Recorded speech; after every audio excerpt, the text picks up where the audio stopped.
Hey everybody, how's it going? So thanks for coming along to lesson number 9 of our Planetcoaster Top Tips for Realism series. So we're going to talk about car parks. And of course we're going to break this into basic and pro, so let's get started. So here we are back at our demo park then, which is rapidly becoming a bit of a graveyard from all of our other lessons. But of course we're naturally back at the entrance from the last episode because we're going to be talking about car parks. Now your guests are obviously going to be coming from all over the country. They're going to need somewhere to park their cars, right? So at the very basic level, you just need to make sure that you're making your car parks big enough and the correct size for that need.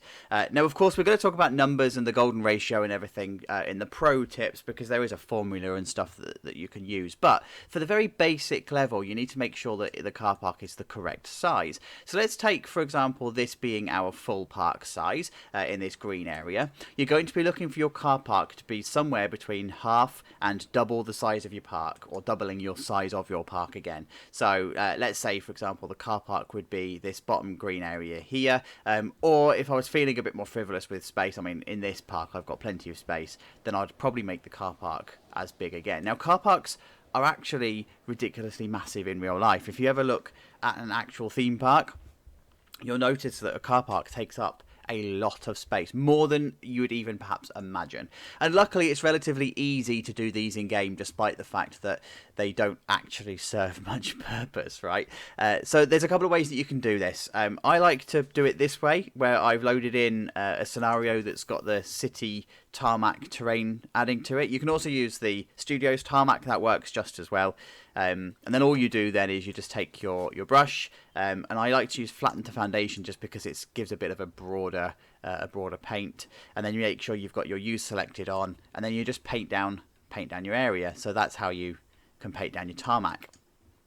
Now the other thing that you can do is use the paths. So I think this is accessible to everybody, including consoles. You should have your standard asphalt path, and you can it's pretty much the same texture. Look, it's got ever so slight details and variations to it, but the actual texture itself is relatively simple. And in fact, if you're wanting to have a big tarmac area within your park, then it's recommended that you use one of the tarmac terrain paints and then use the tarmac path, and you can then sort of hide misdemeanors and stuff, and it just looks like from a distance it would then look like a tarmac pad. But ultimately what you can now do is use the plaza technique to just draw out your car park. So let's just take, for example, this, and then you just keep going and keep going and keep going. Now this takes a while, right? It's not something that's really simple and easy to do, not like it is with a terrain paint, but you can still get it. What you also just need to be aware of is that this is going to cause AI calculations in larger parks. Your game will still want to calculate this as being a walkable, traversable area. So if you happen to connect it to your entrance, then yeah, you just need to be aware that you might be bogging down your game with calculations that it doesn't need, and that's the reason that I like to use the terrain paint itself.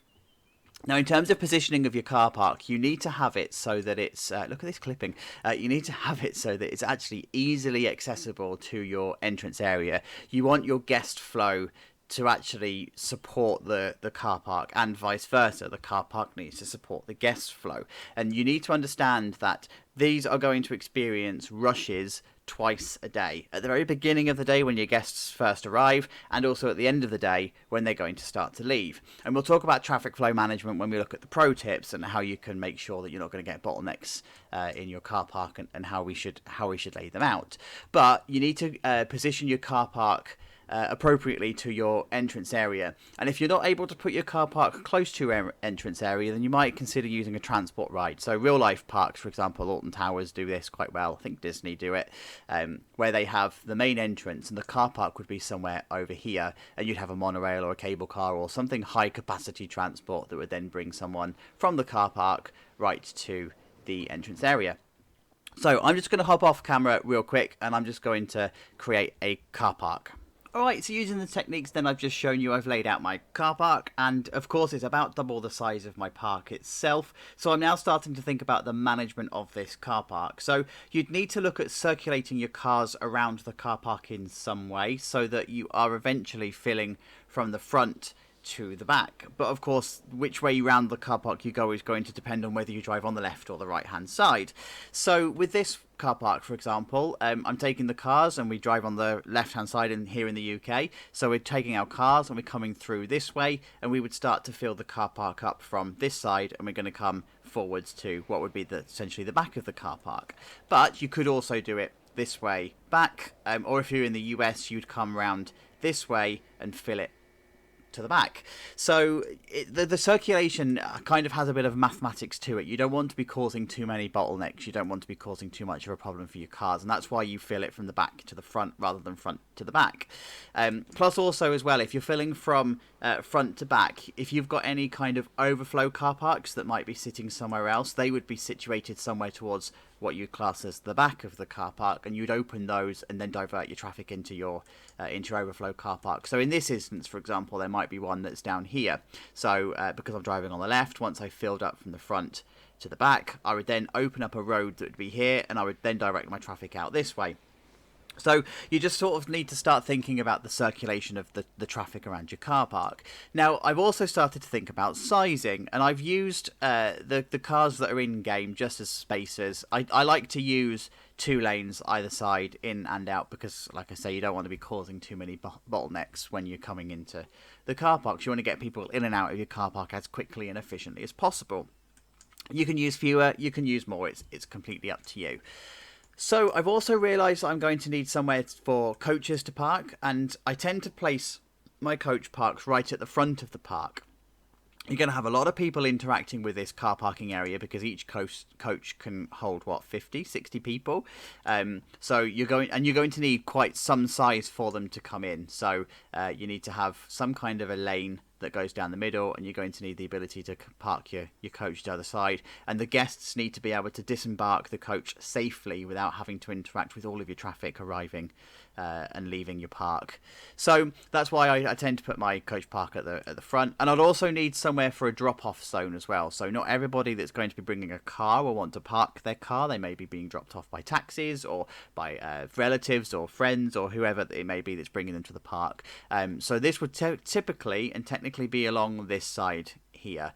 But what you just need to be aware of is that you're going to need to let those cars have some kind of strategy to get in and out without causing too much of a bottleneck here, or causing too much of a collision impact risk with the incoming cars. So you just need to be careful about where you place your drop-off zone. You might also consider putting your drop-off zone either here or here and moving your coaches down. Remember that the idea of a car park is you need to split off your traffic as quickly as possible. So you need to separate your cars from your drop-offs, and those cars and drop-offs from your coaches, and of course your public transport as well. So split those off at the first opportunity. So what I've done here is I've put my coach park at the top, and I've put the actual car park along, the car access along here, and then we're going to bring it down this way. So let's talk about parking spaces. Now, there is a regulation size for parking spaces, and weirdly enough, there's actually legislation for this. In the UK, it's 2.4 metres by 4.8 metres, right? So that seems relatively small, and you would be pretty correct on this one. Let me just show you what that actually looks like in terms of scale. So 4, 5 by 3. So this is your typical car parking space for the UK. This is like the minimum legislative size, but this is where we're now going to start fighting with Planetcoaster scale, because you can see it fits, absolutely fits, but it's not too comfortable as a fit. So I tend to go a little bit rogue with this one. If you're wanting realism, go for the exact realism. I mean, your cars do fit, but you just don't have much space to do anything with it. So what I tend to do is I make them 6 meters, and I put 4 meters between them, like that. So this now gives you a little bit more freedom for your parking space, and your car will now fit in, and it feels more realistic. So this is one of those trade-offs in the game that you're going to need to make. You just decide whether you're going to stick to absolute spacing and keep it real that way, or are you just going to make it feel real and go a little bit rogue with your size? So next we then need to do are your lines on the actual car park itself. This is relatively easy to do. You've just seen me do it with the brick wall, and I could just colour this white. Choose your relevant colour for your country. Some are yellow, some are, I think, are blue. And then just sink that into the ground, like so. There are, of course, other building pieces that you can use. So the cast iron wall set from the Ghostbusters pack, I think it is. Not cast iron, sorry, the cast stone. That works just as well. And it's also, because it's beveled at the top, the line isn't so thick. If you sink it into the ground, it isn't quite so thick. Or you could use the white panel. That one works as well. So if we go white panel, where is it? Any one of the walls will do. And you can sink that in. The white panel ones are slightly brighter, but they do leave a bit of a gap between the two connectors. You'll see like there's, I don't know if this is going to come out on YouTube, but there is a visible gap that you can see here, whereas at least the brick one here doesn't leave it. And of course, if these lines are going to be too thick for you, that's absolutely perfectly fine, because you do have the ability to use art shapes. So of course you've got different art shapes, and of course you've got different widths. So if we just grab ourselves one of the rectangles, I'm just going to align this to surface. Like so. Sink that into the ground. Let's just choose a smaller one, shall we? Sink that into the ground. There we go. And put one there and one there. Now what I can do here is I can make these one big building like this. I can bring this slightly higher like this, and then highlight everything. So I come out of the building, highlight everything, and sink it down like that. Now what this has given me is a griddable version of a parking space, right? So I know I'm already on the 4 meters, so it's already in the right place.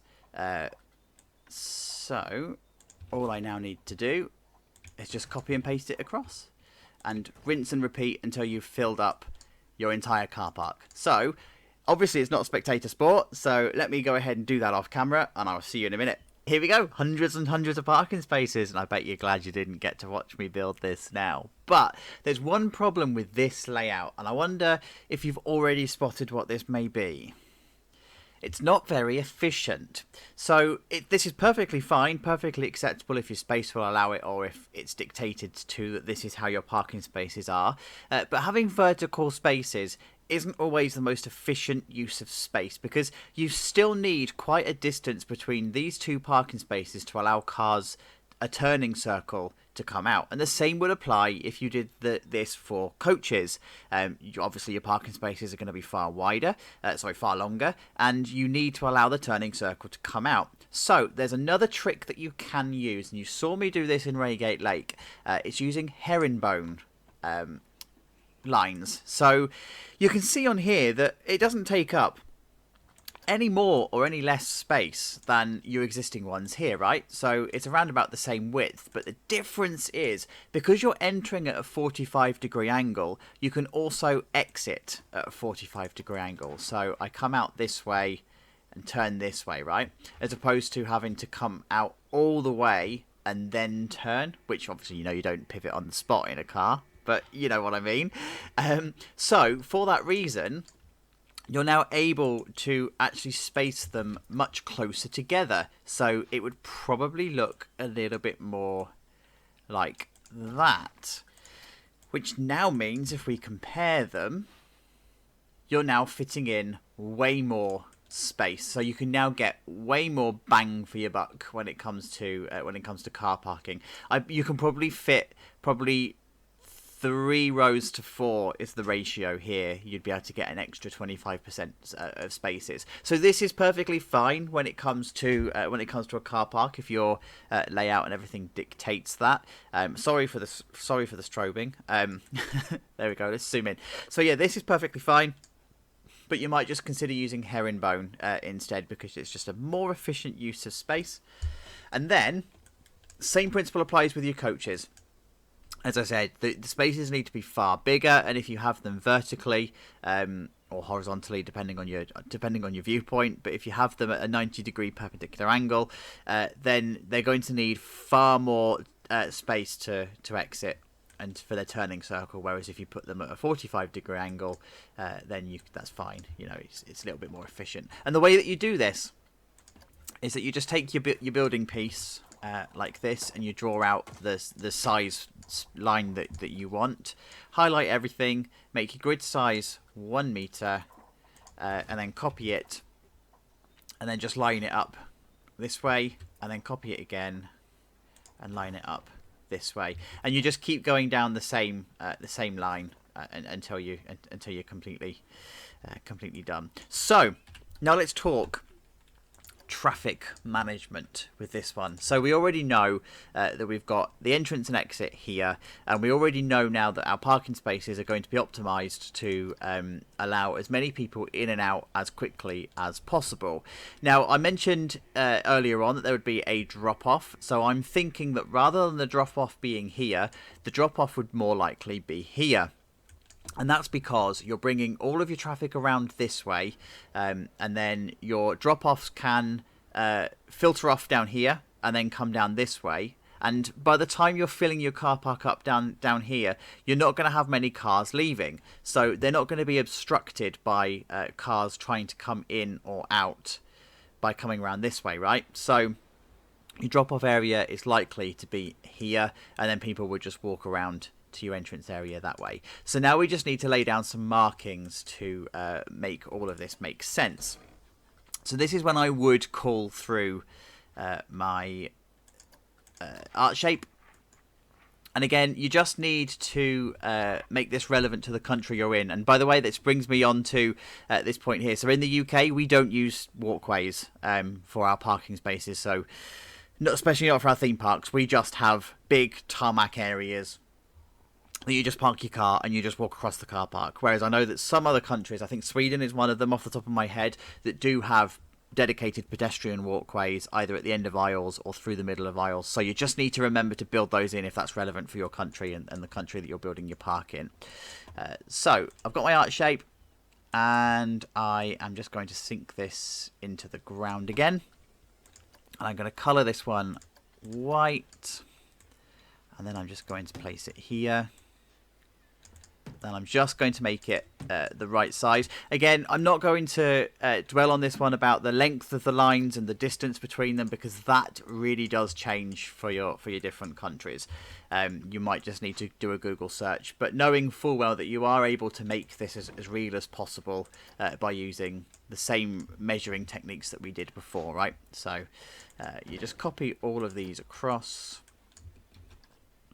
like so. And if you want to do an arrow, then that's really easy to do as well. You just copy your art shape like this, make it slightly longer, and then bring it back to the top, and just do this round this way, do it round this way, like that. And then you would probably just want to, there we go, make a building of it. Now, you would have some kind of writing on the road, right? So this is where your sign technique that we showed you in the last episode really comes into its own. So you can either use a billboard that I've got here. So if you've got an image, you could sink the billboard into the ground. That would work. Or you can take your sign pieces, you find your appropriate sign. Actually, I think I'm going to use the same one that I did in the other episode. Where are they? Signs, there we go. And it's the Western sign. So themed signs, the Western sign, there we go. Because it's bigger, right? And there's no shine to it. So I'm just going to place it on the ground, and I'm going to type in coaches, like that. Oh, actually, probably do capitals. Coaches, like that. I'm going to need to flip it round. Colour the sign itself black so that it's hidden into the tarmac. Colour the writing white and white. And you just take it, and this is where you have to be really, really patient. This is either going to go first time or you're going to struggle. And you just sink it into the ground like so. And then because it's in the ground, you can now always just come back. And if you Control X on the keyboard to copy it, then you can change that, and then you just rename it. So you can go cars like that.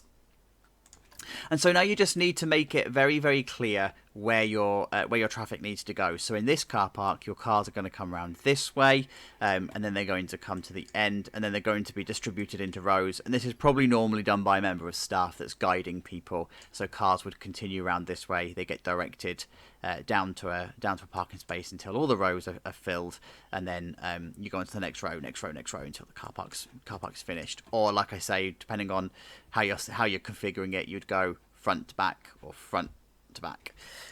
So let me just do some more lines, and we'll talk about decoration. So I've done some more work on the lines then. I haven't done the entire car park because, of course, you guys are going to take far more care doing your car parks than I do as part of this demonstration. And as I keep saying, it's not for me to tell you how you should decorate your car parks. So all of your bins, your benches, and your trees and your foliage and your flowers and everything around the outside, that's completely up to you to style your car parks however you feel fit. I just wanted to show you some of the other techniques with lines before we start to move on to the pro tips. Now, there's a different way that you can do your arrows, and this is by taking the arch shapes and coming to the rectangle. So if we take the rectangle and we sink it into the ground like this, and then you just make your stem as long as you need it, and then you just take one of your triangles and then move this round, and then just create your arrow. And of course you can curve it round by using the arch piece as well, which is what I've done here. As you already know, this is just a sign that's sunk into the ground, and the pedestrian crossing, it is exactly the same thing. It's just a rectangle that's sunk into the ground. You just need to be choosy where you're going to put your zebra crossings. They need to be in places where you're going to have a lot of traffic footfall coming from your car park. So you just need to think about where your guests are going to go. So you might consider putting some zebra crossings in here. But just be aware, though, that wherever you create a position that your cars are going to need to stop, you're going to be creating traffic jams. So you just need to be careful and really think about where you're going to be putting those zebra crossings, because every single one could cause a traffic jam. So the other thing that you've then got up here is your no parking areas, and sometimes in the UK we use yellow box zones, which is like a you can't stop area, but like I say, it depends on the country that you're in. And these are just those rectangles sunk into the ground in the same way that we've done the white lines here.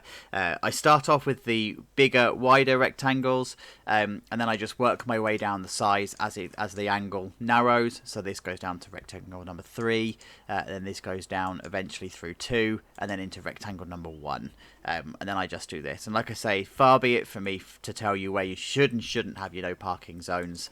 Just make sure that your stuff is all correct. Now, the thing with car parks is that at night they are very unsafe places. Despite the amount of CCTV and everything that you might put in, car parks at night are very dark spaces. There's lots of places to hide in between cars, so you need some kind of lighting. So this is the lighting that I used in Reigate Lake. There's nothing special to it. It's just a cube and the pyramid and the poles that you get that come with the Studios pack, I think. And then the flags that come with the racing theme and the downlighting that comes all standard in game. No Thememakers Toolkit or anything like that in this one. So I'm just going to sink this into the ground, and if I then change this to AM, you can now see that we've got some lighting going on in the car park. Now, don't worry about the randomization with this one. You don't need to make it look natural, because planners will plan them to be at regular intervals. So in this instance, all you would just need to do is copy the whole thing, paste it into a line, and then do the same again so that it's sort of relatively even. And you can then line it up with your car park this way, like this, like this. There we go. And depending on how you've done your lines you might be off grid. You might have done a row and you've copied the entire row as a separate building rather than using it on the grid. You can then just take this entire building, copy it, and then place it down this way, and then you're down this path. So what you can now do is, if you're wanting to add the extra level of realism, is you can have the car park letters that are sitting on here. So this would be like row A, row B, row C, row D, and everything. So just make sure that you are including those as well. So that is pretty much the basics of a car park. Like I said before, it's not for me to tell you how you should stylize your car park and about the bins and the benches and the flowers and the foliage, because we've done those lessons already. So you just need to use those tips from those lessons in here to make your car park work. But there are some pro tips that we're going to need to go through, so let's cut straight to those. So let's start talking pro tips, and of course we're going to bring in Thememakers Toolkit when we start looking at the decoration of the park, but first we need to actually start talking about the configuration of your car park and what you find within it. So I've gone around and I've laid out the important parts of a car park itself, and let's talk about all the elements within this. So the first bit you're going to need is a disabled car park. Now, wherever possible, this needs to be set aside from busy traffic because you're going to have wheelchair access and everything that's needed. But if it's not possible, then you just need to try and find a way of setting it back. Your disabled spaces should be close to the park entrance because obviously you're going to be dealing with people that might not be able to walk long distances, and it also needs to be easily accessible to some kind of a crossing or safe way of crossing the road where there's less pressure for them to cross the road. Your spaces will tend to be a little bit wider than your normal spaces, and you'll also have some kind of a buffer zone either side, and this is so you can accommodate things like wheelchairs or Zimmer frames or strollers or that sort of stuff.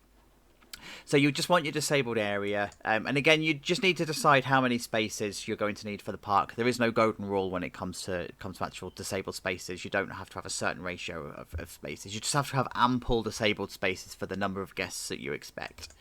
Of course, you've got your coach area, so we've talked about this already. This is where all of your coaches are going to park. They need to be relatively close to the entrance because these are going to be your busy point, but where possible, set them aside from your main car park so that you can offboard all of your guests in a safe manner without them conflicting with oncoming traffic and everything. Now, every park will have some kind of a public transport strategy regardless of how good or badly they implement it. So you're going to have public buses and trams and everything that are going to come into your park. So you need a space to allow those to pick up and set down. So I've just added this at the end of the coach park just because it sort of feels like that's how it would be. Once the coaches are all parked in this space, you would have easy access to the public transport hub anyway. So you're not going to get too many conflicts here. But the drop-off does need to be set aside from everything else. So your drop-off is going to be somewhere where people are going to drive in their cars and they're going to drop people off, or people might have taxis. So the idea of this one, as we've already mentioned, is that you've got your main flow of traffic that comes down this way. The drop-off will then split out away from the main traffic, and then by the time it rejoins the traffic at the bottom, all of the cars are already in parking spaces and they've just got free entry back into the main flow of traffic this way. Of course, then you have your main car park, and you're going to choose whether you're going to use perpendicular or herringbone spaces. So it depends on how you want your car park to look and how you want it to function. Completely up to you. And also don't forget that you're going to need some kind of overflow car park. In this park I've spoken about it being over here, but it could also be over here as well. I'm not going to do that in this episode because it's just an overflow car park. It's just another car park, right? How you decorate it and whatever is just there, but just consider having an overflow car park, and of course a hotel car park as well. If you are running a hotel, that will need a separate car park, or at least space within your main car park for all of your hotel guests to be. And the golden ratio for that we've spoken about previously. You would just allow one car per room. So if you're a 100-room hotel, you need 100 parking spaces, and then you also just need to allow extra for the actual staff that work there as well. That's another one that I've not pinpointed on this one because we're only talking specifically about car parks, but your staff need somewhere to park.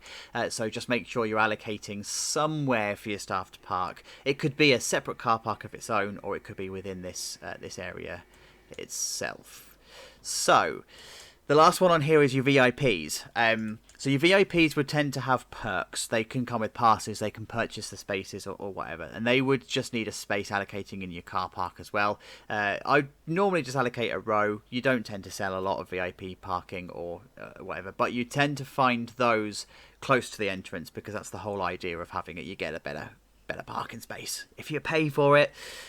So you just have your VIPs on here. Now, we've spoken quite a lot about the golden ratio and how parks calculate the figure. So typically a park will use the ratio of 1 car for every 2 guests and 1 coach for every 100 guests. But it's really important to note that this does change with scale. So a larger park may change that ratio to be 1 in 3 or 4. But ultimately what you need to do is just cap the size at your car park being as big as your park. So what I mean by that, a smaller park will want plenty of space to have all of those cars coming in and parking. So they'll use the ratio of 1 to 2. And their capacity may be 5,000 or 6,000 in a day. But where you're dealing with a huge park that can get 20 or 30 or 40,000 people in, then they wouldn't necessarily need as many spaces as 1 per 2, because people are going to come in larger groups, right? It's just going to make sense. So they'll just cut that number down. So that's the golden ratio to go by. And if you're wanting to go to the real extreme of the realism, you can physically count out the parking spaces. That's exactly what I did at Reigate Lake. I literally took all of the parking spaces and I counted them out and made sure I had enough, because I'm a loser. So the next thing to do then is start talking about decoration. And Thememakers Toolkit really makes this come to life, like massively come to life. You've got some access to some really cool stuff. So you've got access to road signs. So this one, for example, is a speed sign that you can use. And you've got a 31. And again, this is interchangeable for between miles an hour and kilometers per hour if it's relevant for you, 20 and 30. I don't know how fast 20 kilometers per hour is, but I know that would be slow enough for a car park at least, right? Then you've also got a traffic light sign as well that you can use. So that's in there like this. Don't forget, you've also got the stuff that comes in game. So you've got things like cones, you've got traffic lights that you can use like that. You've also got parking ticket machines or parking meters. So I think there's the one here, look. So you've got parking meters that you can use. You've also got disabled parking signs that you can use, and you can utilize those. We also have this thing, especially in the UK, I don't know if it's elsewhere, but we have something called Tactile Tiles. And those are those tiles that you have that have got the little knobbles on it. And this helps the visually impaired people to cross roads. They are usually a specific colour, so you need to check what the colour is for your country, and they will usually have a specific design case and a use case for them. So in the UK, all of our tactile tiles enter into a V pattern like this, and they will block the entire path that way. Now the V will come into a point at a particularly important point of that crossing. So in this instance, you might have traffic lights, and it would come in here as a to the push point where you would be able to push the button and the crossing will go.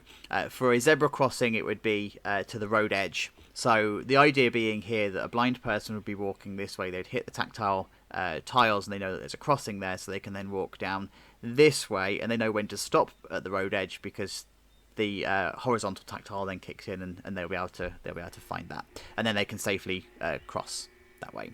So remember, as I said, it's all to do with colours and what's relevant to your own country as to how you actually use those. So you've got plenty of other things that you can do as well. There's another trick that we use for our zebra crossings. And we have studs in our zebra crossings, and they, again, help the visually impaired people to cross the road. And you've seen me do this in Fundy Fun Spot. I just take the facade scaffolding, I align it to surface, I then angle snap it and bring it up this way, colour it white, and then bring it down like this, so it's in the road, and then I will just paste them across like that, right? So that then creates those studs that you find on the actual zebra crossings. So back to Thememakers Toolkits. You've also got access to bollards. So how do you know that's building? So that's the wrong section. Bollards, there we go. So these bollards are absolutely awesome. I use these absolutely everywhere, and they would have some kind of like rebar in the middle, so they go right deep into the ground, and they are the ones that stop cars from physically driving into banks and ATMs and stuff. So they are absolutely awesome. And don't forget as well that you need to provide some kind of signage to your guests to be able to get back to the entrance of the actual park. They need to know where they're going, and of course you're going to use bins, benches, and flowers and foliage and everything that we've already done in the other episodes that you can start to bring this to life. So you've also then got access to things like road signs as well. So you can actually have markings on the road. These are awesome. So like you've got the words that you can use, and you can create phrases and everything with them. So you've got bus, for example, so you can have bus stop, you can have bus turn if you wanted. I think that's a phrase. Bus only, or you can go left turn only, right turn only, ahead only, and you can also create your own arrows here as well. So whereas we've done them with art shapes up here, if you're wanting just to have something a bit more consistent, then you can have these markings as well. So they are awesome. So let me just quickly jump off camera and pull a scene together so you can see all of this come to life. So I've just pulled this scene together really quickly to just give you a bit of a flavour as to how this is all going to come together and look when it's all done. So I've used the road markings to give clear direction to the cars as to which way they are going. So here I've said it's ahead only, and of course here it would be turn left because they're coming out towards the exit. So all of the cars are going to be coming in, filling in from the front to the back, and they're going to be coming out this way. The only exceptions are these two, where they are actually in a one-way system and they need to treat it like a roundabout and go back round, right? So I've got turn right at the end of there. And then of course I've just swapped out the arrows and stuff just for slightly better arrows. I've put the studs in here. I've also put the bollards in along this way to separate the disabled parking from the actual main traffic, so that you've got a lower collision risk in this instance. I've just put the disabled parking signs in here as well, so that you know that there's actually disabled parking. I've thrown in the tactile paving, which we've already spoken about, put a couple of signs in, and then I've just put a couple of the other stuff. You know, we've already talked about this in the plaza area with the bins and the benches and the flowers and stuff, so I've just put those along the side here. And then I've also just put a curb in. So remember as well that your pavement is going to have a curb, completely up to you whether you use the in-game curbs that come with the pavements or whether you use actual curbs. Just remember though that if you are going to go down the route of using the pavement as car park rather than using the terrain paint that I'm using here, you won't have the ability to use the curbs, and you need to put your own in. So that's why I've done that here, is just to demonstrate that you can use the firehouse windowsill or a wall of your choosing just to make that an actual thing. And guys, that is car parks. I mean, it's a very dry subject, right? And we've managed to talk about it for all this time, imagine. So thank you so much for coming along. I really do hope you found this really interesting. If you have, please leave a like on the video. Every single one of them absolutely helps. But of course, until we speak again, please look after yourselves. I'll see you for the next one. Bye bye.